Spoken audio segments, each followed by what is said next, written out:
Clip number 551۔ اس clip میں انشاءاللہ آپ قرآن پاک کی سورہ ہود کی آیت نمبر 118 سے لے کے 120 تک کی تلاوت، ترجمہ اور تفسیر قرآن صراط الجنان سماعت فرمائیں گے۔ بسم اللہ الرحمن الرحیم۔ ترجمہ، اللہ کے نام سے شروع جو نہایت مہربان رحمت والا ہے۔ وَلَوْ شَاءَ رَبُّكَ لَجَعَلَ النَّاسَ أُمَّةً وَاحِدَةً وَلَا يَزَالُونَ مُخْتَلِفِينَ إِلَّا مَن رَّحِمَ رَبُّكَ وَلِذَلِكَ خَلَقَهُمْ وَتَمَّتْ كَلِمَةُ رَبِّكَ لَأَمْلَأَنَّ جَهَنَّمَ مِنَ الْجِنَّةِ وَالنَّاسِ أَجْمَعِينَ۔ ترجمہ، اور اگر تمہارا رب چاہتا تو سب آدمیوں کو ایک ہی امت بنا دیتا، اور لوگ ہمیشہ اختلاف میں رہیں گے، البتہ جن پر تمہارے رب نے رحم کیا اور اللہ نے انہیں اسی کے لیے پیدا فرمایا ہے، اور تمہارے رب کی بات پوری ہو چکی کہ بے شک میں ضرور جہنم کو جنوں اور انسانوں سے ملا کر بھر دوں گا۔ وَلَوْ شَاءَ رَبُّكَ، اور اگر تمہارا رب چاہتا، ارشاد فرمایا اگر تمہارا رب چاہتا تو سب آدمیوں کو ایک ہی امت بنا دیتا اور یوں سب کا ایک ہی دین ہوتا، مگر اللہ تعالیٰ نے اپنی حکمت سے ایسا نہ چاہا اور سب کو ایک امت نہ بنایا، اور لوگ ہمیشہ مختلف دینوں پر عمل پیرا رہیں گے۔ علامہ ساوی رحمۃ اللہ تعالی علیہ فرماتے ہیں کہ اس آیت سے ثابت ہوا کہ اختلاف جس طرح پہلی امتوں میں موجود تھا اسی طرح اس امت میں بھی رہے گا، تو ان میں سے کوئی مومن ہوگا، کوئی کافر، کوئی نیک ہوگا اور کوئی گناہ گار۔ اسی لیے حدیث میں ہے کہ یہودی 71 فرقوں میں تقسیم ہو گئے تھے، اور ان قریب تم 73 فرقوں میں بٹ جاؤ گے۔ ان میں سے 72 فرقے جہنم میں جائیں گے اور ایک جنت میں جائے گا، اور وہ ایک جنتی فرقہ اہل سنت و جماعت ہے۔ إِلَّا مَن رَّحِمَ رَبُّكَ، البتہ جن پر تمہارے رب نے رحم کیا۔ آیت کا خلاصہ یہ ہے کہ البتہ وہ لوگ جن پر تمہارے رب عز و جل نے رحم کیا اور انہیں اختلاف سے بچا لیا تو وہ دین حق پر متفق رہیں گے اور اس میں اختلاف نہ کریں گے، اور اللہ تعالیٰ نے لوگ اسی لیے یعنی اختلاف والے اختلاف کے لیے اور رحمت والے اتفاق کے لیے پیدا کیے ہیں، اور تمہارے رب عز و جل کی بات پوری ہو چکی کہ وہ جہنم کو تمام کافر جنوں اور انسانوں سے بھر دے گا۔ وَكُلًّا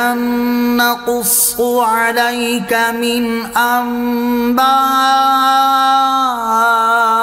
الرُّسُلِ مَا نُثَبِّتُ بِهِ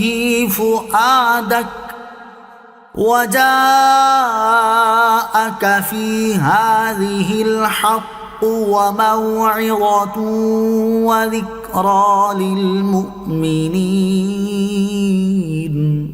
ترجمہ، اور رسولوں کی خبروں میں سے ہم سب تمہیں سناتے ہیں جس سے تمہارے دل کو قوت دیں، اور اس صورت میں تمہارے پاس حق آیا اور مسلمانوں کے لیے واعظ و نصیحت آئی۔ وَكُلًّا، اور سب کچھ اس صورت میں اللہ تعالیٰ نے سابقہ امتوں کے واقعات اور ان کی طرف سے ان کے انبیاء کرام علیہ الصلوۃ والسلام کو جو کچھ پیش آیا وہ بیان فرمایا، اور اس آیت میں اللہ تعالیٰ اپنے حبیب علیہ الصلوۃ والسلام سے خطاب کرتے ہوئے ارشاد فرما رہا ہے کہ اے حبیب صلی اللہ تعالیٰ علیہ وآلہ وسلم، ہم تمہیں رسولوں کی خبریں اور جو کچھ انہیں اپنی امتوں سے پیش آیا سناتے ہیں، تاکہ اس کے ذریعے ہم آپ علیہ الصلوۃ والسلام کا دل مضبوط کریں، اور اس طرح انبیاء کرام علیہ الصلوۃ والسلام کے حالات اور ان کی امتوں کے سلوک دیکھ کر آپ کو اپنی قوم کی ایذا برداشت کرنا اور اس پر صبر فرمانا آسان ہو۔ اس آیت سے معلوم ہوا کہ اللہ والوں کے ذکر سے دل کو چین نصیب ہوتا ہے۔ یاد رہے کہ انسان اپنی زندگی میں رونما ہونے والے طرح طرح کے واقعات اور حادثات کی وجہ سے بسا اوقات انتہائی مایوس ہو جاتا ہے، حتیٰ کہ اگر کبھی کوئی خوشی بھی نصیب ہو تو اس سے دل میں خوشی پیدا ہونے یا اس خوشی کو محسوس کرنے کی بجائے اس کی اداسی میں اور اضافہ ہو جاتا ہے۔ ایسی صورتحال میں انسان کو ایسی چیز کی شدید ضرورت محسوس ہوتی ہے جس سے اس کے دل کو قوت حاصل ہو اور حالات زمانہ کا مقابلہ کرنا اس کے لیے آسان ہو، اور دل کی تقویت کا ایک اہم ترین ذریعہ انبیاء کرام علیہ الصلوۃ والسلام، صحابہ کرام رضی اللہ تعالی عنہم اور دیگر بزرگان دین کے حالات و واقعات کا مطالعہ کرنا بھی ہے، کیونکہ جب آدمی اللہ تعالیٰ کی بارگاہ میں ان کی مقبولیت اور مقام و مرتبہ دیکھے گا اور دنیا میں انہیں جو حالات پیش آئے اور جن مصائب و مشکلات کا انہیں سامنا کرنا پڑا ان پر نظر کرے گا، اور اس کے مقابلے میں ان کے صبر و تحمل اور رضائے الہی پر راضی رہنے کے بارے میں غور و فکر کرے گا، تو اس کے دل کو تسکین حاصل ہوگی اور اسے مصائب و آلام کا سامنا کرنے میں دلی قوت حاصل ہوگی، اور وہ ذہنی طور پر خود کو بہت پرسکون محسوس کرے گا۔ وجاءك في هذه الحق، اور اس صورت میں تمہارے پاس حق آیا۔ اس آیت میں حق سے مراد توحید و رسالت اور قیامت کے وہ دلائل ہیں جنہیں اس صورت میں بیان کیا گیا، اور موعظۃ کا معنی ہے جس کے ذریعے نصیحت حاصل کی جائے۔ یہاں اس سے مراد سابقہ امتوں کی ہلاکت کا بیان ہے جس کا ذکر اس صورت میں ہوا، اور ذکریٰ للمؤمنین سے مراد یہ ہے کہ مسلمان سابقہ امتوں پر نازل ہونے والے عذاب کا سن کر اس سے عبرت حاصل کریں اور اللہ تعالیٰ کی بارگاہ میں اپنے گناہوں سے توبہ کریں۔ مسلمانوں کا بطور خاص اس لیے ذکر کیا گیا کہ انبیاء کرام علیہ الصلوۃ والسلام کے واقعات سن کر مسلمان ہی نصیحت حاصل کرتے ہیں۔